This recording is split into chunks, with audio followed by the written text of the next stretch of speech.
नमस्कार दोस्तों, welcome back. आप सभी का स्वागत है मेरे यूट्यूब चैनल पे। कैसे हैं आप सब लोग? आशा करता हूँ आप लोग सब लोग ठीक होंगे। तो चलिए स्टार्ट करते हैं आज का टॉपिक। क्या आप लोगों को पता है डेली लाइफ में स्वस्थ रहने के लिए और टेंशन फ्री रहने के लिए हमें कैसी डाइट चाहिए होती है? कौन कौन से न्यूट्रिएंट लिए जाते हैं, कौन कौन से न्यूट्रिशन लिए जाते हैं, कौन कौन से फाइबर लिए जाते हैं, हमारे फूड में कितनी क्वांटिटी कार्बोहाइड्रेट की होनी चाहिए, कितनी फैट्स की होनी चाहिए, कितनी प्रोटीन्स की, कितनी मिनरल्स की और कितनी वाटर की होनी चाहिए दोस्तों। तो आज का जो टॉपिक है क्लास 12th का unit 2 nutrient and nutrition in sports. तो चलिए स्टार्ट करते हैं। सबसे पहले बात करते हैं बैलेंस डाइट की। बैलेंस डाइट का मतलब है वो डाइट यानी वो भोजन जिसमें सभी प्रकार के पोषक तत्व मौजूद हों, जिससे हमारी बॉडी को एनर्जी मिले और जिससे हमारे cells, tissues, organs, nervous systems ये सारे डेवलप हों और अच्छी तरीके से काम कर सकें।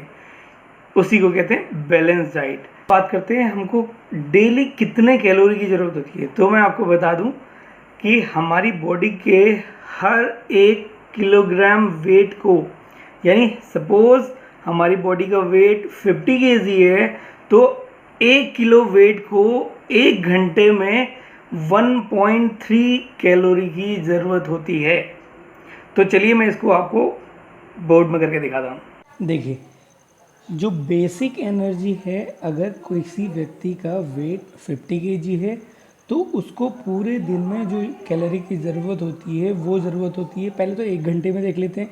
1 घंटे में जो ज़रूरत होती है वो होती है 1.3 कैलोरी की।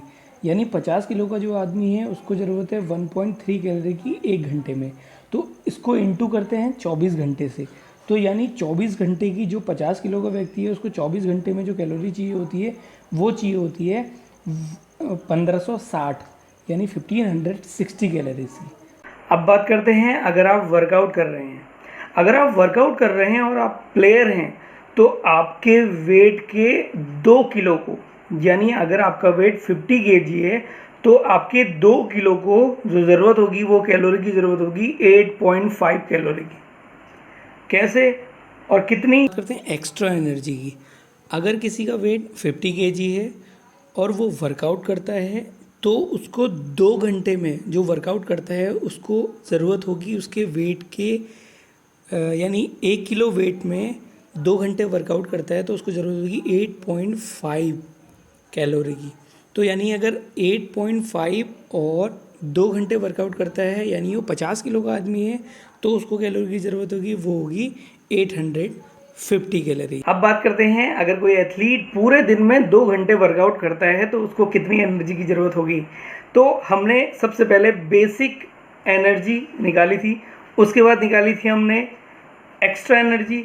तो हम बेसिक एनर्जी और एक्स्ट्रा एनर्जी को जोड़ देंगे, यानी फाइनली टोटल कैलोरीज। जिस पर्सन का वेट 50 केजी है उसको टोटल होल डे में कितनी कैलोरी की ज़रूरत होगी, तो उसकी जो हमने बेसिक एनर्जी निकाली थी और जो उसकी एक्स्ट्रा एनर्जी निकाली थी उनको जोड़ देंगे। जी हाँ, 1560 यानी 1560 प्लस 850 को अगर हम जोड़ते हैं तो उसकी जो टोटल कैलोरी है पूरे दिन की वो आ जाएगी 2410। यानी टोटल मान के चलिए उसको 2500 या फिर 2400 से 2500 तक का कैलोरी की ज़रूरत होगी पूरे दिन में। अभी हमने बात करी कि हमें पर डे इतनी कैलोरी की ज़रूरत होनी चाहिए, यानी 2400 कैलोरी की हमको ज़रूरत होनी चाहिए। तो अब हम बात करते हैं कि हमें डाइट किस किस टाइप से लेनी पड़ती है। लोगों को बहुत टेंशन रहती है कि हम कौन कौन सी डाइट लें। तो मैं आपको बता दूं कि आपकी डाइट में कार्बोहाइड्रेट होना चाहिए 57%, ओके, और आपकी डाइट में फ़ैट होना चाहिए 30%, और आपकी डाइट में जो प्रोटीन होना चाहिए वो होना चाहिए 13%। यानी आपकी 2400 कैलोरी, इसमें से 57% आपका होना चाहिए कार्बोहाइड्रेट का, 13% होना चाहिए आपका प्रोटीन का, और 30% होना चाहिए आपका फैट का। तो इन तीनों को मिला के जो आपकी 2400 कैलोरीज है वो आपकी पूरे दिन में चाहिए, यानी 100% कैलोरीज आपको कार्बोहाइड्रेट, प्रोटीन और फैट अलग अलग मिला के, यानी सबसे ज़्यादा ज़रूरत है आपको कार्बोहाइड्रेट की 57%। अब बात करते हैं न्यूट्रिशन के बारे में। तो न्यूट्रिशन को जानने से पहले हमने जानना होगा फूड के बारे में, और फूड और न्यूट्रिशन एक दूसरे से जुड़े हुए हैं। वो इसलिए क्योंकि फूड एक ऐसा तत्व है जो हम लेने के बाद उसमें बहुत सारे एसेंशियल सब्सटेंसेस होते हैं जो हमारी बॉडी को एनर्जी प्रोवाइड करते हैं।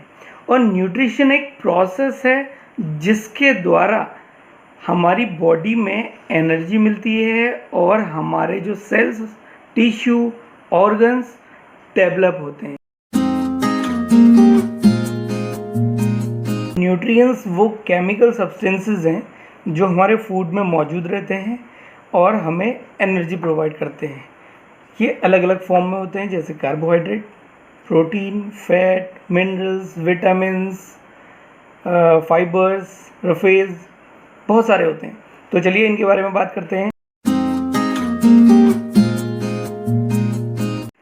अब बात करते हैं न्यूट्रिएंट के प्रकार की, यानी टाइप्स की। न्यूट्रिएंट जो होते हैं वो दो टाइप्स के होते हैं, एक होता है मैक्रो न्यूट्रिएंट और दूसरा होता है माइक्रो न्यूट्रिएंट।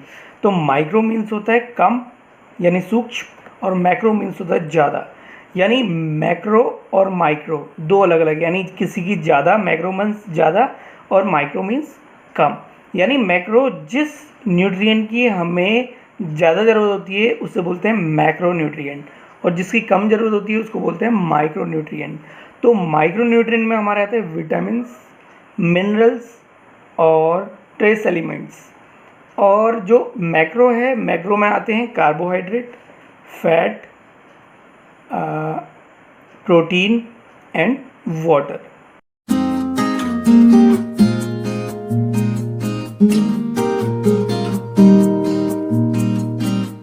सबसे पहले बात करते हैं कार्बोहाइड्रेट के बारे में। तो कार्बोहाइड्रेट जो है वो तीन चीज़ों से मिलकर बना हुआ है, एक है कार्बन, हाइड्रोजन और ऑक्सीजन, इसलिए इसका नाम रखा गया है कार्बोहाइड्रेट। और इसमें जो कंपाउंड पाए जाते हैं वो पाए जाते हैं हाइड्रोजन और ऑक्सीजन के, ये पाए जाते हैं 2:1 में, यानी हाइड्रोजन के 2 और ऑक्सीजन का 1 एलिमेंट। ओके, अब बात करते हैं कार्बोहाइड्रेट। कार्बोहाइड्रेट जो होता है वो एनर्जी का सबसे बढ़िया स्रोत होता है, इसलिए जब हम कभी वर्कआउट करते हैं या हमारा कोई ट्रेनिंग सेशन होता है या फिर हमारा कंपटीशन सेशन होता है तो हम लोग अपनी डाइट में कार्बोहाइड्रेट बढ़ा देते हैं। वो इसलिए क्योंकि हम कार्बोहाइड्रेट को लॉन्ग टाइम तक स्टोर करके नहीं रखते, और जब हम कार्बोहाइड्रेट लेते हैं, कार्बोहाइड्रेट लेने के साथ साथ जब हम वर्कआउट करते हैं तो कार्बोहाइड्रेट जो होता है वो स्लोली रेशियो में हमारे बॉडी में से हमें मिलता रहता है, और हम आगे को वर्कआउट इंड्योरेंस एक्टिविटी करने के लिए, इसेंशियल इंड्योरेंस एक्टिविटी करने के लिए बहुत सक्षम हो। अब बात करते हैं कार्बोहाइड्रेट के टाइप्स की। तो कार्बोहाइड्रेट दो टाइप्स के होते हैं, सबसे पहला होता है सिंपल कार्बोहाइड्रेट और दूसरा होता है कॉम्प्लेक्स कार्बोहाइड्रेट। सिंपल कार्बोहाइड्रेट के बारे में बात करते हैं। सिंपल कार्बोहाइड्रेट सिंपल होते हैं, यानी वो वाटर सोलेबल होते हैं और पानी में अच्छी तरीके से घुल जाते हैं, उनका टेस्ट भी अच्छा होता है। जैसे कि जो हम वर्कआउट के टाइम पे ग्लूकोज लेते हैं और उसकी जो एलिमेंट है यानी ग्लूकोज, फ्रक्टोज, माल्टोज, और इसको एक टाइप से शुगर भी बोला जा सकता है। और दूसरा बात करते हैं कॉम्प्लेक्स कार्बोहाइड्रेट की। कॉम्प्लेक्स कार्बोहाइड्रेट जो होते हैं वो पानी में सोलेबल नहीं होते हैं और वो टेस्ट में भी कुछ अच्छे नहीं होते हैं, जैसे कि स्टार्च और सेलुलोज और भी बहुत कुछ एक्सेट्रा एक्सेट्रा। अब बात करते हैं कार्बोहाइड्रेट के सोर्स की, यानी सोर्स ऑफ कार्बोहाइड्रेट, यानी कार्बोहाइड्रेट हमें किन किन चीज़ों से मिलता है। तो मिलता है हमें पोटैटोज, राइस, ब्रेड, कॉर्न्स और भी बहुत कुछ। अब बात करते हैं प्रोटीन के बारे में। तो प्रोटीन जो होता है वो हमारी बॉडी के लिए बहुत इंपॉर्टेंट होता है, क्योंकि जो हमारी बॉडी में सेल्स होते हैं उनका जो मजबूती ढांचा होता है वो प्रोटीन ही होता है। अब प्रोटीन किन किन चीज़ों से मिलकर बना होता है, चलिए बात करते हैं। सबसे पहले बना होता है कार्बन, हाइड्रोजन, ऑक्सीजन, नाइट्रोजन और कभी कभी सल्फर। और नाइट्रोजन की मौजूदगी ही प्रोटीन में इनको प्रोटीन को वो कार्बोहाइड्रेट और फैट से अलग बनाती है, यानी उससे डिफरेंट करती है, इसलिए उसको प्रोटीन बोला जाता है। क्योंकि कार्बन और फैट में जो मॉलिक्यूल्स है वो लगभग सेम रहते हैं, और प्रोटीन में सल्फ़र की कभी कभी मौजूदगी और नाइट्रोजन की मौजूदगी इनको क्या करती है, इनसे अलग बना लेती है। और सल्फ़र जो होता है वो हमारे ब्लड में कभी कभी डाइजेस्ट नहीं हो पाता है, तो हमारा जो डाइजेस्टिव सिस्टम होता है वो हम सल्फ़र को, यानी हमारे खाने को जिसमें सल्फ़र होता है उसको एमिनो एसिड में चेंज कर लेता है। तो हमारी बॉडी को जो एमिनो एसिड की ज़रूरत होती है वो ज़रूरत होती है टोटल 23 एमिनो एसिड की ज़रूरत होती है। अब बात करते हैं प्रोटीन के टाइप की। तो प्रोटीन तो होते हैं वो दो टाइप्स के होते हैं, एक इसेंशियल प्रोटीन और होता है नॉन इसेंशियल प्रोटीन। सबसे पहले बात करते हैं नॉन इसेंशियल प्रोटीन। तो नॉन इसेंशियल प्रोटीन वो हमारी बॉडी में ही बनता है, और वो होते हैं 13 टाइप्स के। वो हमारी बॉडी में ही बनते हैं, यानी हम जब खाना खाते हैं तो खाना खाने के बाद वो हमारी बॉडी प्रोड्यूस करती है। और जो इसेंशियल होते हैं वो होते हैं 9। वो हम खाना खाते हैं और खाना खाने के बाद ही जो खाने के माध्यम से हमारी बॉडी में पहुंचते हैं वो है इसेंशियल।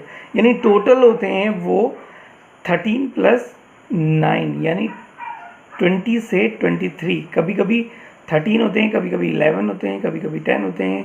तो डिफरेंट बुक में डिफरेंट लिखा हुआ है, इसलिए मैं आपको बोल रहा हूँ 20 to 23।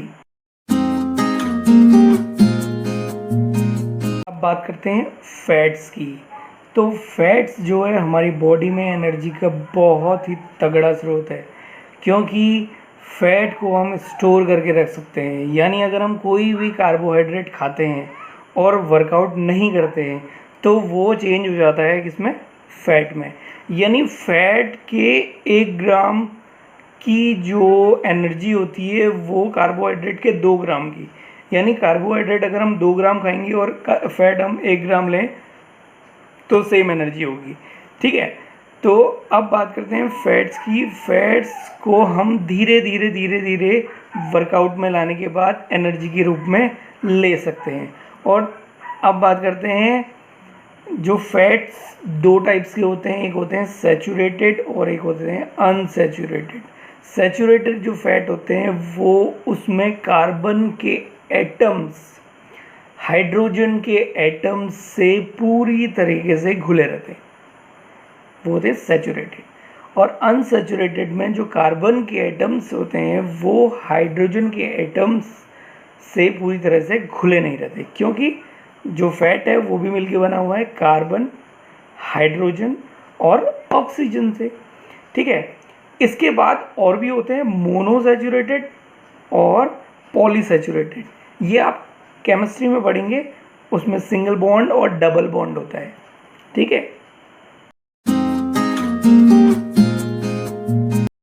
अब बात करते हैं वाटर की। वैसे तो आप लोगों को पता ही होगा कि वाटर की हमारी लाइफ में क्या अहमियत है, तो उसके लिए भी मैं आपको बता दूं कि हमारी बॉडी का 70% जो भाग है वो वाटर है, ठीक है। यानी वाटर से बना हुआ है। तो क्योंकि हमारे जो सेल्स हैं, सेल्स के अंदर क्या होता है, वाटर होता है। सेल्स के बीच में क्या होता है, वो वाटर होता है। और हमारे ब्लड में भी वाटर होता है। तो यानी हमारा जो 70% बॉडी का पार्ट है वो वाटर से ही बना हुआ है। और जो हम वर्कआउट करते हैं तो पसीना निकलता है, वो भी वाटर है। जब हम कोई फ्रूट्स खाते हैं, फ्रूट्स में जो केमिकल सब्सटेंसेस होते हैं वो भी एक वाटर का काम करते हैं, ठीक है। तो हमारी लाइफ में वाटर का बहुत ज़्यादा अहमियत है। और इसके भी जो रेशियो होते हैं वो होते हैं H2O, यानी 2:1, ठीक है। तो आज के लिए बस इतना ही, इजाज़त दे दोस्तों। कैसा लगा आपको वीडियो कमेंट बॉक्स में ज़रूर बताएं। नेक्स्ट वीडियो में मैं आपके लिए लेके आऊँगा माइक्रोन्यूट्रिएंट, और उसमें भी मैं आपके लिए लेके आऊँगा बहुत से इंटरेस्टिंग चीज़ें जो आपको शायद ही किसी ने बताई होंगी दोस्तों। तो घर पर रहें, सुरक्षित रहें, इजाज़त दें। धन्यवाद।